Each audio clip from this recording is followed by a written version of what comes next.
Okey, kita bersama dengan bekas atlet angkat berat Faiz Musa yang meraih pingat di beberapa edisi Sukan C dan juga pernah beraksi di Sukan Commonwealth. Hai Faiz, boleh dengar semua clear? Ya, Assalamualaikum. Okey. Dekat sini hujan sikit.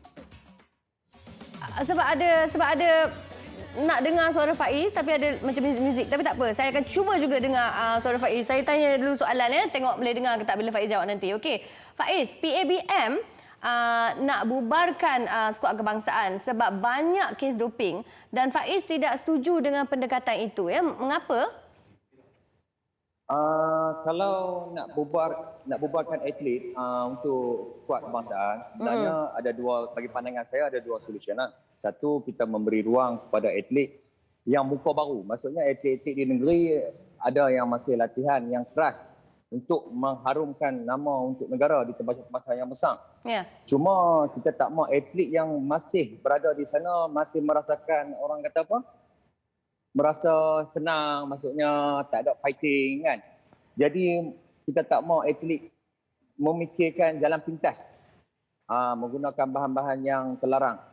Jadi bila kita bubarkan, kita ada muka baru, jadi akan jadi satu benda yang baiklah untuk persaingan yang sihat kepada atlet.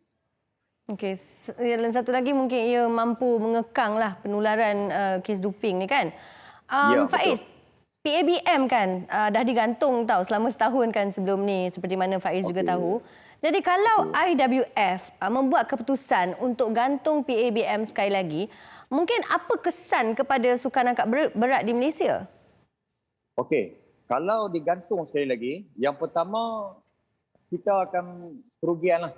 Satu, termasa-termasa sukan yang besar seperti contoh Sukan Commonwealth, SEA Games, Sukan Asia maupun ke Sukan Olimpik. Ya. Baik, kalau ikutkan sejarah, kita tidak pernah lagi miss pingat emas di Sukan Commonwealth daripada tahun 2002 melalui Amirul Hamizan 1998 di Commonwealth Kuala Lumpur, Hidayat Hamidun dulu, sampailah sekarang.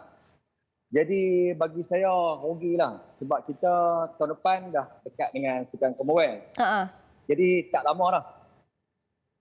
2018 kita dapat 2 pingat emas dalam acara 56 kg dan 62 kg di Sukan Commonwealth. Tapi itu memang satu kerugian lah. Memang kerugian kalau masalah ini menular. Lepas tu kalau PABM digantung betul. kan. Betul, Okey, kita Faiz mengharapkan ya. tidak digantung lah. Ya, betul. Faiz pernah terbabit juga dengan kes doping pada 2011. Boleh Faiz kongsi sedikit apa yang dilalui Faiz dan bagaimana Faiz mendapat bahan terlarang tersebut pada ketika itu? Baik, sebenarnya pada tahun 2011 saya tersilap ambil suplemen yang kita beli secara online. Waktu tu belum ada guide daripada contoh saya bagi Adamas yang membuat kelas macam sekarang ni, webinar yang mengajar tentang kandungan-kandungan yang tidak dibenarkan diupdate oleh WADA dalam doping. Dulu kita buka contoh, saya bagi contoh, kita tengok dalam online ubat ni bagus untuk latihan, kita beli. Tapi ternyata ubat itu telah dilarang dalam penggunaan WADA. Jadi kesilapan tu membuatkan saya rasa kecewa lah. Sebenarnya kita kena update dekat WADA, dekat Adamas, dan Adamas akan membantu meng-guide atlet supaya kita atlet tu perlu peka sebenarnya. Perlu tahu bahan-bahan yang terlarang yang tidak dibenarkan dalam WADA punya list doping. Okey, so semalam bandingan dulu bezalah dengan sekarang kan sebab masa sekarang ni nampak macam semakin mudah untuk mendapatkan bahan terlarang. Satu, kalau ikutkan mudah tu bagi saya ialah sekarang ni online banyak orang menjual. Cuma kalau nak ikutkan aspek untuk kita nak mengatasi ni, jadi banyak agensi-agensi yang perlu main peranan. Contoh misal KKM, benda ni daripada luar negara masuk ke negara melalui custom, perlu dicek sebelum sampai di pasaran kan. Cuma di sini kita atlet yang menceburi bidang sukan angkat berat, saya cakap dalam sukan angkat berat ni, jadi perlu ambil tahu, ambil berat dengan jurulatih untuk mengenal jenis-jenis suplemen yang dibenarkan oleh ISN ketika kita latihan maupun untuk bertanding. Itu paling penting kan untuk kenal pasti bahan yang diambil oleh atlet. Faiz, bagaimanalah sukan angkat berat ni nak elak lagi kes doping daripada berlaku berulang kali lah.